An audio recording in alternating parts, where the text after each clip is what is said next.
Alors je vais vous partager, tu peux changer le cours de l'histoire.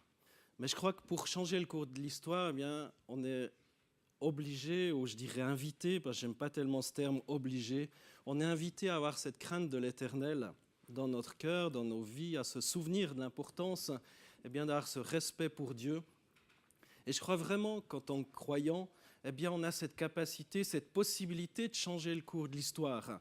Parfois, on tombe dans un fatalisme, dans un défaitisme, et on oublie qu'on a un grand Dieu, on oublie qu'on a le Dieu créateur des cieux et de la terre. Et c'est vrai, je crois que je l'avais dit dans un précédent prêche, pour gagner, on doit déjà connaître cette vraie source de vie, notre vraie source de vie. Quelle est notre source ? Quelle est votre source ? C'est peut-être la question que je vous pose. C'est quoi votre source ? Qu'est-ce qui vous motive ? Qu'est-ce qui vous alimente ? Qu'est-ce qui vous donne de faire tel ou tel choix ? Lorsqu'on connaît cette source, évidemment, si elle est basée sur la parole de Dieu, parce que je crois que c'est la seule source qui mène à la vie, si c'est cette parole de Dieu, on est invité comme à la protéger, à la chérir, à veiller pour que cette source, elle ne se tarisse pas, qu'elle ne soit pas polluée. Et évidemment, la source, comme je l'ai aussi dit une précédente fois, cette source qu'on y puise ou qu'on n'y puise pas, elle coule quand même. On peut savoir que les bontés du Seigneur sont là, mais si on ne les puise pas, si on ne s'en nourrit pas, si on ne les vit pas, ça va quand même être présent, ça va quand même être là, mais ça ne va pas nous remplir. C'est à nous d'y puiser chaque jour, de puiser dans ces sources. Et je crois que lorsqu'on s'approche de Dieu, eh bien, ça nous impacte immanquablement. On a ce sérieux, ce poids, ce sérieux sur notre vie. Lorsqu'on est touché par le Saint-Esprit, il y a des choses qui se passent. Et je ne crois pas qu'un croyant qui va dans le secret de la prière, qui lit sa parole, qui est impacté par Dieu, peut être comme ça peut conduire sa vie de façon légère, avoir le cœur léger en regardant le monde autour de nous. Lorsque je lis l'Ancien Testament, je suis émerveillé de voir l'autorité, la persévérance, le sérieux des hommes de Dieu, des hommes et des femmes que Dieu utilise. Ça m'a frappé de réfléchir un petit peu à différents personnages dans la Bible. Par exemple, comment dans la Bible on peut voir un homme qui jeûne pendant 40 jours et 40 nuits ? Je me dis, qu'est-ce qui pousse une personne à être comme ça, à rechercher la présence de Dieu, à rechercher l'action de Dieu, à tel point qu'il va jeûner pendant 40 jours et 40 nuits ? Comment une autre personne peut devenir à ce point saisie par le fardeau de la nation, du pays, qu'il en vienne à s'arracher les cheveux et la barbe ? Littéralement, dans Esdras 9, on voit ça. Esdras 9, verset 3, le prophète qui va s'arracher les cheveux et la barbe. Et ce n'est pas, je crois, juste au sens figuré, mais c'est littéralement. Comment quelqu'un peut être envahi du fardeau de Dieu pour la nation d'Israël, qu'il en vienne à être étendu pendant une année entière sur son côté, en prophétisant dans la douleur. Tellement atteint par ce fardeau, eh bien, saisi par l'Esprit de Dieu, je crois, eh bien, qu'il va être comme ça à prier, à intercéder, à prophétiser. Comment les prophètes de Dieu pouvaient-ils passer des nuits entières à pleurer dans leur lit pour les perdus, pour leur nation, pour leur ville qui était totalement détruite dans le péché ou dans d'autres choses ? Comment différentes personnes pouvaient en arriver à être tellement touchées par le cœur de Dieu ? Il est dit de David qu'il était un homme appuyé contre le cœur de Dieu, si on traduit littéralement dans Actes 13, 22, ou dans 1 Samuel, d'où est tiré ce texte, qu'il était un homme appuyé contre le cœur de Dieu. Et on pourrait dire tellement appuyé dans sa présence, proche de sa présence, eh bien qu'il entendait les battements du cœur de Dieu. Il entendait les battements du cœur de Dieu, il était touché par les mêmes choses. Eh bien, je crois qu'il touche Dieu, il l'entendait vraiment. Les battements du cœur de Dieu. On lit l'histoire d'hommes de la Bible comme Esdras, Néhémie, Jérémie, d'autres prophètes. Il y avait aussi des prophétesses, des femmes de Dieu qui portait elle aussi entièrement le fardeau du Seigneur. Alors on pourrait se dire, voilà, c'est dans la Bible, c'est peut-être des extraterrestres, c'est peut-être des gens particuliers, mais je ne crois pas. Parce qu'on voit aussi que c'était des gens faillibles, des gens qui avaient leurs qualités, c'est certain, mais des gens qui avaient aussi leurs défauts, des gens qui ont commis des erreurs. Et j'aime bien en ça la Bible, c'est qu'elle ne nous présente pas des gens, des superstars ou des superman ou des superwoman. C'est des gens qui ont leurs qualités, qui ont leurs défauts. Mais c'était des hommes, je crois, qui prenaient le temps de la présence de Dieu. Je crois que ces femmes, ces hommes, c'était des gens tout à fait ordinaires comme vous et moi, mais qui passaient le temps, du temps, pas tout leur temps, mais du temps à écouter le Seigneur. Et je crois que pour qu'il se passe quelque chose dans le monde, dans la société, Dieu doit réveiller la conscience de quelqu'un. Dieu doit nous toucher. C'est ce qui s'est passé dans ce que je vous ai dit, ces différentes personnes qui ont jeûné 40 jours et 40 nuits, celui qui s'est arraché la barbe, les cheveux, enfin, bon, il y en a, ils sont chauves déjà, donc il n'y a pas besoin de s'arracher les cheveux, mais pour être touché, pour qu'il se passe quelque chose, Dieu doit réveiller la conscience de quelqu'un. Dieu doit littéralement nous accorder d'entendre son cœur et d'avoir du discernement. Je ne sais pas si vous avez vu les statistiques. L'Office fédéral de la statistique a publié les statistiques d'appartenance à la foi, au groupement religieux en Suisse. De plus en plus de résidents en Suisse se déclarent sans appartenance religieuse. Alors bon, vous me direz, certains, c'est pour ne pas payer d'impôts, parce que dans certains cantons, par exemple comme Neuchâtel, si vous ne voulez pas payer d'impôts ecclésiastiques, il faut dire que vous êtes athée, enfin sans religion, etc. Juste dans les années 80, plus de 90% de la population appartenait à l'une des deux religions nationales principales, soit catholique, protestant.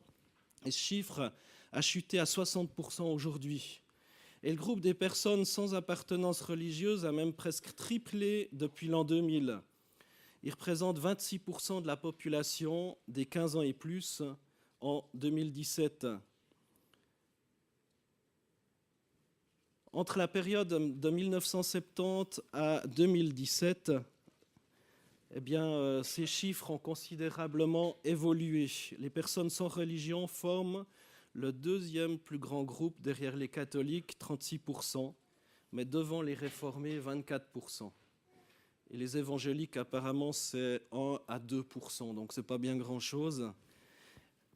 Et les musulmans, ça évolue uniquement à cause de l'immigration, mais pas vraiment par conversion ou par adhésion. Donc ça, c'est déjà rassurant. Mais ce qui me frappe, c'est cette moyenne suisse de 26% qui se déclare sans croyance. Et si on va un peu plus loin dans ces statistiques, on voit eh bien que les églises n'attirent plus vraiment de monde. En tout cas, les mouvements classiques, catholiques, protestants. Mais dans tout ce qu'on voit dans ces analyses, on voit aussi que l'ésotérisme, différentes sources de croyances sont de plus en plus fortes. Et même sur ces 24% qui se déclarent encore protestants, c'est curieux, 54% disent ne pas croire en Dieu. 54% de ces 24% disent ne pas croire en Dieu. Donc ça fait plus d'1 million de personnes qui sont protestants, mais qui ne croient pas en Dieu, qui ont une religion. Je me souviens, j'ai été défendu une fois par une avocate parce qu'on avait fait de l'évangélisation dans la rue et elle s'était déclarée dans ce tribunal comme catholique et athée. Ça m'avait frappé. Donc comme quoi on peut avoir une religion, une appartenance, mais pas croire en Dieu, pas croire en un Dieu. Alors je ne sais pas vous, mais moi ça me choque et ça me brise le cœur. Ça me brise le cœur de voir aussi tout le mélange. Beaucoup de gens font des médecines parallèles, font des choses spirituelles, mais pas du tout rattachées à ce que la Bible nous propose, nous soumet. Ça me choque et je me dis, mais qu'est-ce qu'on peut faire ? Et je m'imagine Esdras, Néhémie, qui serait peut-être ici, dans ces lieux, Peut-être qu'il serait couché par terre à s'arracher les cheveux, à s'arracher la barbe, parce qu'apparemment ils en avaient. Mais pour qu'il se passe quelque chose, Dieu doit réveiller la conscience de quelqu'un. Est-ce qu'on peut dire juste c'est comme ça et puis bon, de toute façon, moi ça ne me concerne pas, ça concerne les autres. Donc moi je suis sauvé, enfin je crois en Dieu, donc c'est bon. Ou est-ce que ça nous impacte? Est-ce qu'on est peut-être de ces hommes et de ces femmes qui vont se réveiller et qui vont être appelés peut-être à prier pour qu'il se passe quelque chose, à prier peut-être dans des écoles, à prier peut-être sur une place de travail. Et j'ai relu ces livres d'Esdras et de Néhémie, c'est dans l'Ancien Testament, ça se passe dans les périodes de 538 à 431 avant Jésus-Christ. Esdras, c'est le rétablissement du temple et du culte et de l'ordre politique lorsque le peuple était rentré de Babylone jusqu'en terre d'Israël à Jérusalem, et Néhémie, c'est la reconstruction des murailles. On va lire une partie de ce texte et voir un petit peu l'attitude de Néhémie lorsqu'il arrive, ou plutôt lorsqu'il entend certaines choses. Néhémie, chapitre 1er, verset 1. Parole de Néhémie, fils de Hakalia, au mois de Kislev, la 20e année, comme j'étais à Suse, la capitale de Babylone, Hanani, l'un de mes frères, et quelques hommes arrivèrent de Juda. Je les questionnais au sujet des Juifs rescapés qui étaient restés de la captivité au sujet de Jérusalem. Ils me répondirent, ceux qui sont restés de la captivité sont là dans la province au camp du malheur et du déshonneur. La muraille de Jérusalem a des brèches et ses portes sont brûlées par le feu. Lorsque j'entendis ces paroles, je m'assis, je pleurai, et pendant plusieurs jours, je pris le deuil, je jeûnai et je priai devant le Dieu des cieux. On voit une situation dans ce texte, s'ensuit une prise de conscience, et on va voir plus tard que cette prise de conscience va conduire à une action. Finalement, Néhémie va retourner dans son pays, parmi son peuple, et pour qu'il se passe quelque chose, Dieu doit réveiller la conscience de quelqu'un. On va voir, vous pouvez peut-être penser même à la Croix-Rouge, lorsqu'elle a été fondée en 1876. Lorsque la Croix-Rouge a été fondée, eh bien Dieu avait réveillé la conscience de Henri Dunant. Lorsqu'il avait vu la bataille de Solferino et les soldats qui étaient massacrés et autres, il avait dit il faut faire quelque chose. C'était un chrétien, un évangélique, dont la conscience a été réveillée. C'était le président du réseau évangélique de l'époque. Maintenant, c'est devenu une organisation évidemment non rattachée religieusement à quoi que ce soit. Mais à la base, Dieu a réveillé la conscience d'un homme pas si loin que Esdras ou Néhémie de notre époque. On va voir comment on peut changer différentes situations dans nos vies. Je crois que c'est possible. Comment changer ces situations dans notre société aussi? Comment c'est possible de changer ces situations parmi peut-être vos collègues de travail, dans vos familles? Peut-être c'est difficile dans un couple, c'est difficile dans une relation familiale, c'est difficile parce qu'il y a peut-être des questions de chômage, il y a peut-être des questions diverses. Peut-être en ce moment vous avez des problèmes de santé, même pour plusieurs. Je crois que c'est possible de ne pas simplement tomber dans la résignation, et je crois qu'on peut changer le cours de l'histoire sans se résigner. Et j'aimerais vous inviter à aimer Dieu de tout votre cœur, toute votre âme, toute votre pensée, toute votre force, et à changer le cours de l'histoire, parce que c'est le titre de mon message, tu peux changer le cours de l'histoire. Trop souvent, on aurait tendance à tomber dans le fatalisme. Trop souvent, on pense que c'est comme ça. Alors on peut dresser un état des lieux de cette période de Néhémie. Lorsque j'entendis ces paroles, je m'assis et je pleurais, et pendant plusieurs jours je pris le deuil, je jeûnais, je priais devant le Dieu des cieux, et je dis, ah Éternel, Dieu des cieux, Dieu grand et redoutable, toi qui gardes l'alliance et la bienveillance envers ceux qui t'aiment et qui gardent tes commandements, que ton oreille soit attentive et que tes yeux soient ouverts pour exaucer la prière de ton serviteur. Je suis en prière devant toi en ce moment, jour et nuit, pour tes serviteurs les Israélites, en confessant les péchés des Israélites, nos péchés contre toi. Moi et ma famille, nous avons péché. C'est intéressant de voir déjà dans cette première partie de ce texte que Néhémie confesse les péchés qui ne le concernaient pas du tout. Il dit, en confessant les péchés des Israélites, nos péchés, mes péchés. Il va dire, Seigneur, je prends conscience que je fais partie d'une société, je fais partie d'un peuple, je prends conscience que je fais partie de la Suisse. Et Seigneur, je veux m'humilier pour cette situation spirituelle avec ce mélange aussi qu'il y a, où les gens vont s'abreuver à différentes sources qui ne sont pas toujours très potables. Un peu plus loin, verset 7, « Nous avons vraiment mal agi envers toi et nous n'avons pas observé les commandements, les prescriptions, les ordonnances que tu as données à Moïse, ton serviteur. Souviens-toi de cette parole que tu prescrivis à Moïse, ton serviteur. Lorsque vous serez infidèles, je vous disséminerai parmi les peuples. Mais si vous revenez à moi et si vous gardez mes commandements et les mettez en pratique, alors quand même vous seriez bannis à l'extrémité du ciel. De là, je vous rassemblerai, je vous ramènerai vers le lieu que j'ai choisi pour y faire résider mon nom. » Il y a des promesses, il y a des bénédictions pour celui qui revient vers le Seigneur. Et Néhémie se souvient de ces paroles, se souvient de ce qui est écrit dans la Bible de l'époque qui était l'Ancien Testament. Il connaissait les écrits de Moïse. Et quand Néhémie va revenir sur cette terre d'Israël avec 43 000 autres personnes qui sont retournées à Jérusalem, ils ont retrouvé effectivement la ville en ruine. Les murs étaient abattus, les portes elles manquaient. Les habitants de ce fait n'avaient aucune protection contre des attaques de l'extérieur. Alors, on ne connaît plus tellement des villes fortifiées, des villes avec des murailles. Vous imaginez Martigny avec des murs autour.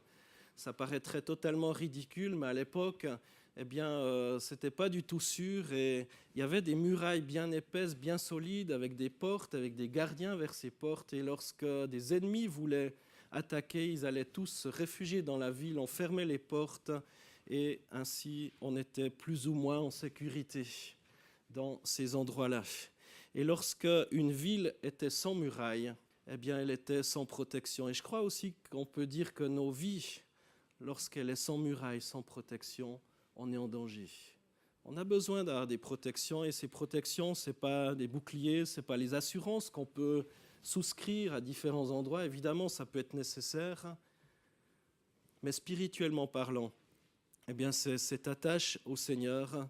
L'important, c'est bien de se nourrir à la bonne place. Ses ennemis avaient eu la domination totale sur les Israélites qui étaient restés, qui n'étaient pas partis en captivité, parce qu'Israël était devenu rétrograde et avait désobéi à la parole de Dieu.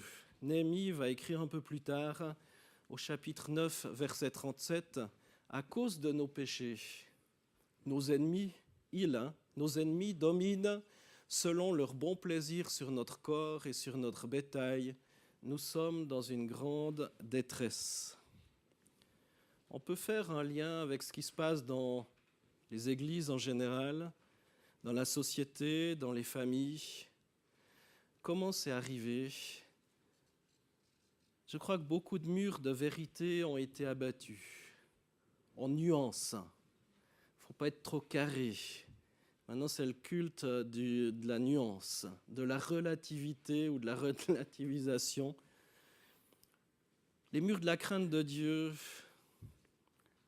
sont tombés aussi. C'est le Dieu pote, le Dieu ami, le Dieu amour, mais peut-être un peu moins le Dieu aussi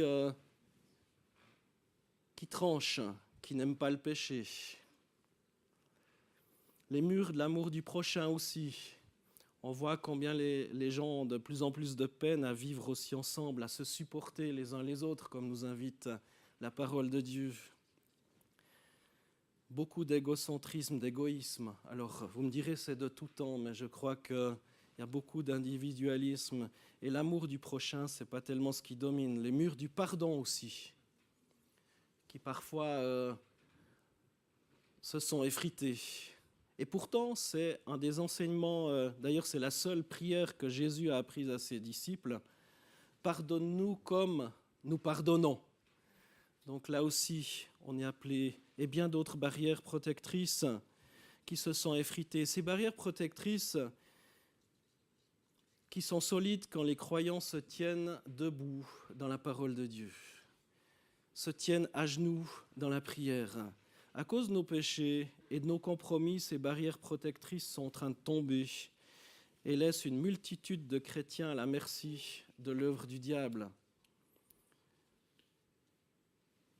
Que se passe-t-il lorsqu'on détruit les murailles ? Nos priorités changent. Le monde et ses distractions entrent dans nos vies. On préfère faire autre chose que de passer du temps dans la présence de Dieu, de lire la Bible, de prier. C'est moi, moi et moi. Et le résultat, souvent, c'est le découragement, le fatalisme. On ne croit plus vraiment que Dieu peut changer les choses. Et la forteresse que Dieu avait construite autour de nos vies commence à s'effondrer sans qu'on s'en rende compte. Petit à petit, des brèches apparaissent et on devient encore plus vulnérable aux attaques de l'ennemi. Et ça s'appelle le syndrome de la grenouille qui cuit à petit feu. Je vais vous le montrer. D'abord, elle croit que l'eau, elle est bien agréable, ça devient de plus en plus tempéré et ça devient finalement un peu plus désagréable. Et finalement, elle ne va pas pouvoir s'en sortir parce qu'elle a grillé.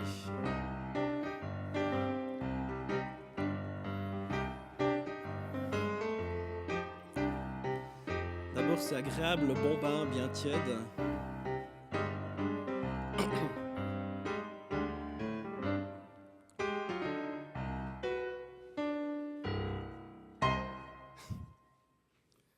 Endormi à petit feu, notre jugement s'endort aussi. Petit à petit, il y a des brèches, il y a des choses qui sont là.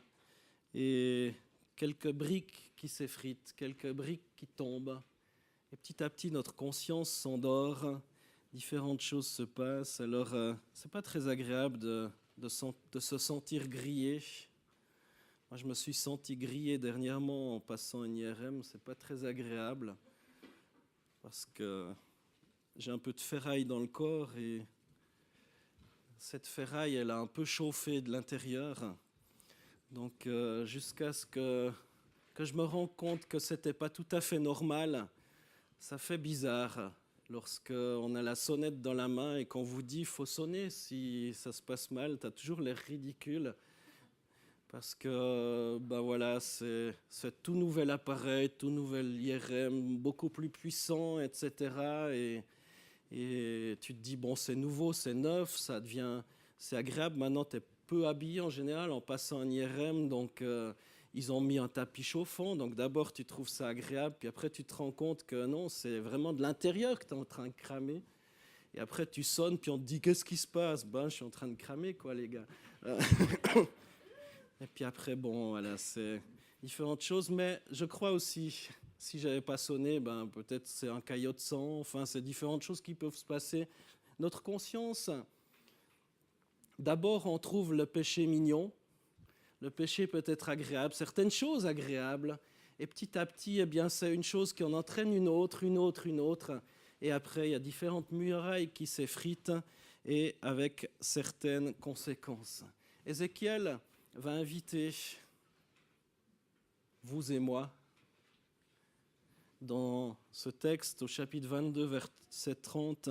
J'ai cherché quelqu'un qui serait prêt à construire un mur d'enceinte ou prêt à se tenir sur la brèche des murailles pour défendre le pays et m'empêcher de le détruire, mais je n'ai trouvé personne sauf à Martigny.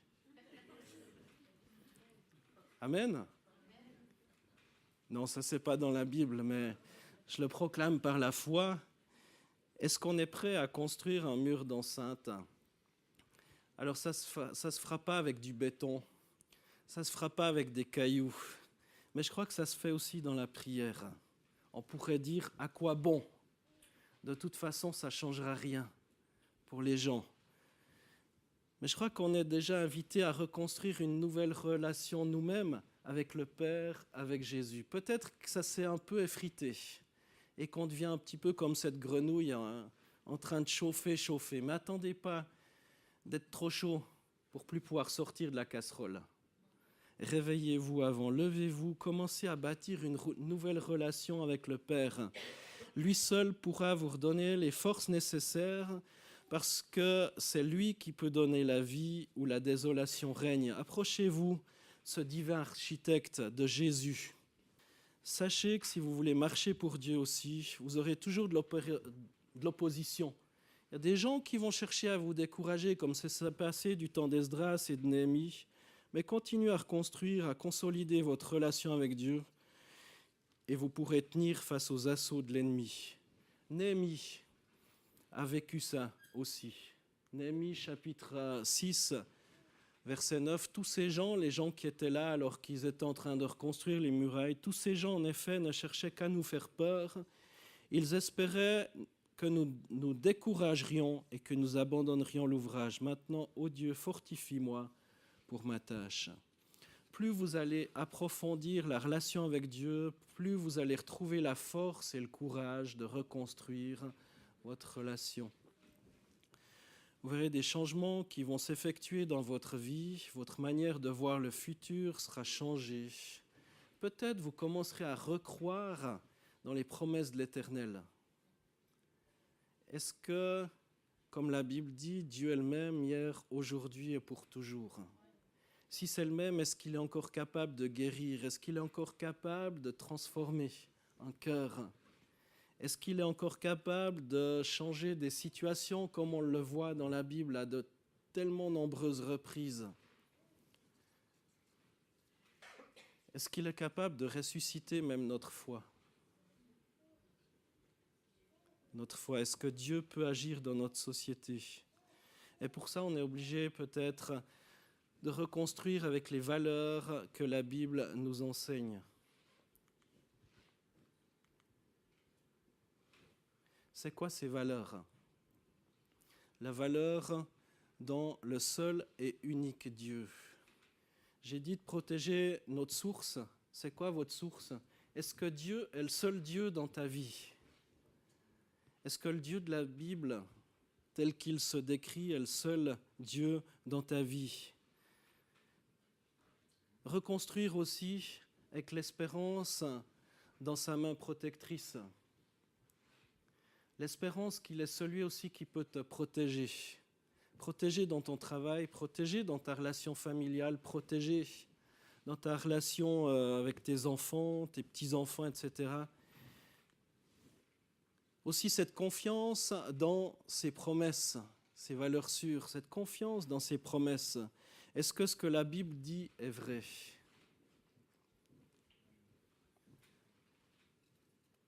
Déjà, pour avoir confiance dans ses promesses, il faut les connaître. Et pour les connaître, il faut les lire. Pas juste les entendre de temps en temps dans une église ou sur Internet, dans un message, mais réellement s'en imbiber, s'imbiber de ses promesses, de la parole de Dieu. Le courage de vous battre aussi malgré les circonstances. Néhémie l'a fait. La fidélité envers votre Dieu.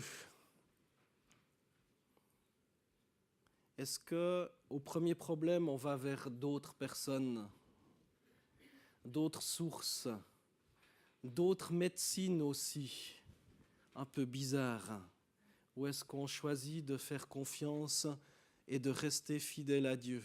La patience aussi au milieu des épreuves. Dieu n'est pas obligé d'intervenir tout de suite. Il n'est même pas obligé d'intervenir du tout. Il ne nous doit rien. Mais restez patient dans les épreuves. La persévérance dans des temps de doute. L'assurance aussi de l'amour de Dieu. On ne pourra jamais décrire l'amour de Dieu. Dieu vous aime bien plus que tout ce que vous pouvez penser et imaginer. Son amour est tellement plus large que tout ce qu'on peut même donner autour de nous. Et la reconnaissance envers celui qui est toujours avec nous. Voilà des matériaux, des valeurs sûres que la Bible nous enseigne. Et Néhémie représente dans la Bible, dans ces textes d'Esdras et de Néhémie, la restauration de Dieu. Cet homme savait que pour qu'un vrai réveil survienne, il fallait avoir ces murailles protectrices et sûres de la vérité qu'on trouve dans la parole de Dieu. Esdras est un homme qui a amené à la repentance Israël. Pendant qu'Esdras pleurant et effondré devant la maison de Dieu, faisait cette prière et cette confession, une assemblée, plus de 40 000 personnes se sont retrouvées avec lui à rechercher la présence de Dieu. Vous pouvez changer le cours des choses. Vous pouvez changer le cours de votre famille par la prière, par l'intercession, par l'amour. Au chapitre 10 du livre d'Esdras, Esdras va même jusqu'à expulser les femmes étrangères. Le peuple s'était mélangé à d'autres peuples qui avaient d'autres coutumes. Ça avait endormi la conscience du peuple d'Israël. Ils s'étaient mélangés, ils avaient fait des compromis un petit peu à l'image de ce que Salomon avait fait à la fin de sa vie. Différentes femmes l'avaient entraîné à adorer d'autres dieux, à faire des idoles, des cultes à d'autres dieux. Et c'est ce qui se passait aussi dans cette période. Et le fait que Esdras conduise à un réveil, ça a permis que ces murailles du temps de Néhémie soient reconstruites. Alors je vais conclure avec ce texte d'Ésaïe 44, une belle promesse pour vous et moi aujourd'hui.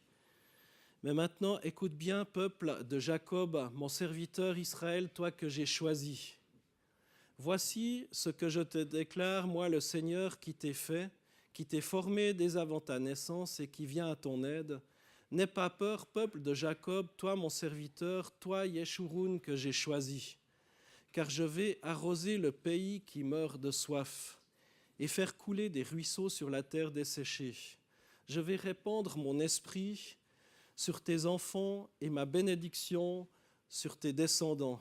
Ils pousseront et grandiront comme des roseaux dans l'eau, comme des peupliers sur le bord des ruisseaux. L'un dira « Je suis au Seigneur », un autre voudra porter le nom de Jacob, tel autre inscrira sur sa main « Propriété du Seigneur » et sera fier de porter le nom d'Israël.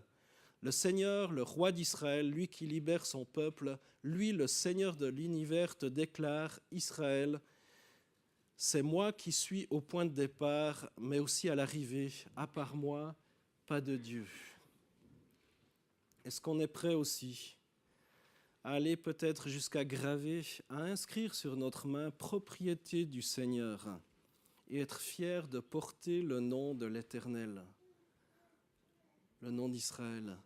Verset 5, « Tel autre inscrira sur sa main « Propriété du Seigneur ». Est-ce que sur votre vie, c'est écrit « Propriété du Seigneur » ?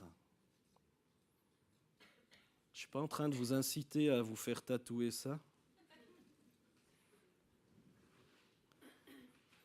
Mais est-ce que c'est gravé dans votre cœur ?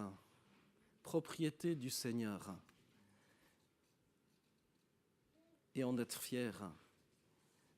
C'est facile à dire, mais pour qu'il se passe quelque chose, et moi j'aime bien cette bénédiction de ce texte d'Ésaïe 44, pour qu'il se passe quelque chose, on doit croire dans les promesses du Seigneur. Verset 3, « Je vais arroser le pays qui meurt de soif. Je vais arroser la Suisse qui meurt de soif. » C'est 26% qui se déclarent sans Dieu. Et tous les autres, même qui sont peut-être catholiques, protestants, mais qui ne croient pas en Dieu, comme ils l'ont répondu dans ces statistiques. Incroyable. Ou qui font un doux mélange. Ils prennent un peu de là, un peu de là, un peu de bouddhisme, un peu de ceci, un peu de cela. Je vais arroser la Suisse, le Valais, qui meurt de soif, et faire couler des ruisseaux en Valais, à Neuchâtel, à Genève, et répandre mon esprit sur tes enfants et ma bénédiction sur tes descendants. Vous imaginez le Rhône avec tout le torrent de bénédiction qui vient. Alors, je vous promets, j'ai rien fumé de bizarre. Mais est-ce qu'on veut croire encore que Dieu peut changer le cours des choses ? La muraille de Jérusalem a des brèches, ses portes sont brûlées par le feu. Je crois qu'il y a beaucoup de murailles dans notre société qui sont effritées, ébréchées. Aime Dieu de tout ton cœur et change le cours de l'histoire. Tu peux changer le cours de l'histoire, mon frère, ma sœur. Mais pour ça, tu es invité à aimer le Seigneur, à craindre l'Éternel, parce qu'il est cette source de vie qui va te permettre déjà à toi d'éviter les pièges de la mort, mais aussi d'arroser plein d'autres personnes autour de toi. Est-ce que vous voulez être cet homme et cette femme? Est-ce qu'on croit qu'on peut changer encore les choses sur notre place de travail? Est-ce que c'est possible? Est-ce qu'on croit encore que Dieu peut changer les choses? Ce n'est pas une église qui va changer votre vie. Ce n'est pas en changeant d'église que ça va vous permettre d'être des chrétiens bouillants et zélés. Ce n'est pas un meilleur pasteur qui va vous permettre d'avancer. Ce n'est pas des meilleurs locaux qui vont vous permettre d'avancer. Mais c'est cette relation avec Jésus, avec Dieu. C'est important d'avoir une vie d'église. C'est important d'avoir une famille spirituelle. C'est important d'avoir ces choses-là et on ne peut pas s'en passer. Mais c'est de l'intérieur que les choses sont appelées à changer dans nos cœurs, dans nos vies. Est-ce qu'on est prêt à se laisser impacter? À mettre notre oreille littéralement sur le cœur de Dieu et entendre les battements de son cœur? Qu'est-ce que Dieu veut nous dire? Pour ça, on a besoin d'être très proche,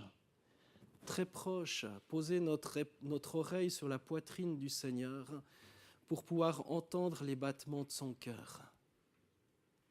Vous imaginez la proximité?